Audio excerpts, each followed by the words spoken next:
এই বাংলার জমিনে যদি কোনো কৃষক, শ্রমিক, বৃদ্ধ মানুষ, কোন এমন আরেকটা কথা আছে ভাই, লন্ডন থেকে একটা আপু কন্টেন্ট ক্রিয়েটর বাংলাদেশে গেছে ফুল কিনছে, সবাই জানেন। 5টা ফুল 100 টাকা। ওই ছোট বাচ্চাটা 20 টাকা আবদার করছে, আর ও বোনটা কইছে, বোন দেখেন এন কথাটা শুনেন, বোন আমাকে 20 টাকা ভিক্ষা দিয়ে আমারে। তো ওই বোনটার বাড়ি ছিল নোয়াখালী। এখন 20 টাকার তৌফিক কি ছিল না ওনার? ছিল। এখন আবার কিভাবে একটা মোবাইল দিল, 5,000 টাকা দিল।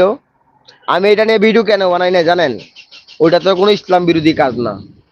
এনে কোনো ওই মেয়ে তো কোনো ইসলাম বিরোধী কাজ করে নাই। এটা নিয়ে কন্টেন্ট ক্রিয়েটর যারা আছে তারা প্রতিবাদ করছে। কিন্তু ওই মেয়েটা বলছে গণমাধ্যমে, আমি বাংলাদেশে আসছি 3 মাসের জন্য, আমাকে বাঙালিরা আমার খারাপ চায়। মানে বাংলাদেশকে ছোট করে কথা বলছে। আমি ভিডিওটা মেনশন দিয়ে রাখছিলাম, ভিডিও বানাবো। তো বলতাম, আপা, অল্প পানি মাছ যদি বেশি পানি পইরা লাফায়, এই মাছ কোন দিকে যে দৌড়, আর যদি একটা ফাতিলিবিতে মাছটা রাখা হয় তাহলে ও মাছটা বেশি দূর যাইতে পারে না, ফাতিলিবিতে ঘোরাঘুরি করে।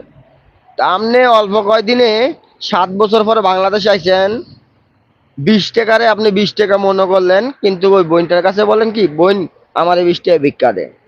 যখন সারা বাংলাদেশের মানুষ আপনাকে নিয়ে ছিচি ছিচি করলো, ইউরোপে থেকে আপনি 20 টাকা দিতে পারলেন না, তারপরে আপনি সম্মানের জন্য আবার গিয়ে মেয়েটাকে একটা মোবাইল খুলে দিলেন, ফেসবুক পেজও খুলে দিলেন, আবার কি করলেন, 5,000 টাকা দিলেন। আবার ওই মেয়েকে ফেসবুক কিভাবে চালাইতে ওইটাও শিখাইছেন, কিন্তু ভালো কাজ করছেন। কিন্তু একটা জিনিস দেখেন, আপনার উসিলায় এই মেয়েটার কিছু টাকা পয়সা হইলো, মেয়েটা ভাইরাল হইলো, একটা মোবাইল পাইলো, আবার অনেকে যাইতেছে একটা ফুল 1,000 টাকাতে কিনতেছে। দেখেন ওই মেয়ের রিজিকের ব্যবস্থা আল্লাহ করে দিয়েছে।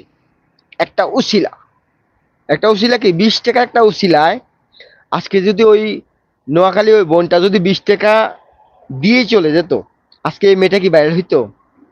না।